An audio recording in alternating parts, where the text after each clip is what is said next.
për një qytet i sigurt. Dhe për këtë po doni vëmendje i bast, që Shqipëria do t'i marrë i bars, sepse kjo rrugë është e pandalshme, e pakthyeshme dhe e patjetërsueshme. Kështu ju përgjigj ministri për Evropën dhe punët e jashtme Ferit Hoxha pretendimeve të opozitës se disa shtete anëtare kanë bllokuar antarësimin e Shqipërisë në Bashkimin Evropian. Shefi i diplomacisë është i bindur se kriteret e ndërmjetme do të miratohen.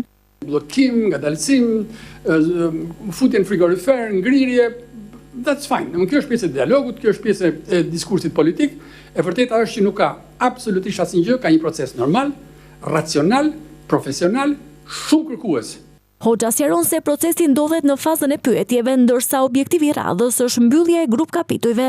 Do ishte absurde e pakuptueshme dhe nuk ka ndodhur ndonjëherë që 27 vende anëtare të marrin një raport mbi mbi sundimin e të drejtës, mbi gjendjen e cilën është Shqipëria në këtë fushë, në përputhje me angazhimet e marra, në përputhje me pozicionin e Bashkimit Evropian të miratuar në konferencën qeveritare me 14 tetor 2024, dhe mos kenë pyetje.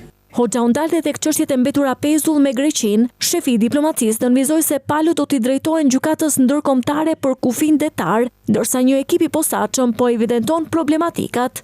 Duam që të gjitha çështjet t'i vëmë në një shport.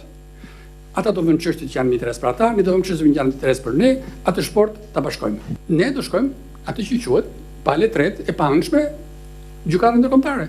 Janë dy gjykata ndërkombëtare që mund ta marrin përsipër, duhet të bijmë dakord se në cilën gjykatë, në cilën kohë.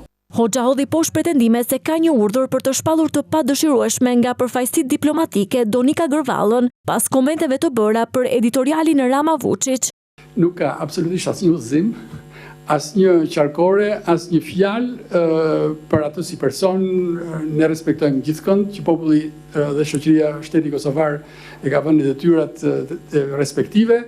Ministri u ndal dhe tek samiti i diasporës, i cili do të mbahet në Tiranë javën e ardhshme, që do të bashkërentojë veprimtarinë e përbashkët dhe sfidat që prekin komunitetin shqiptar në botë.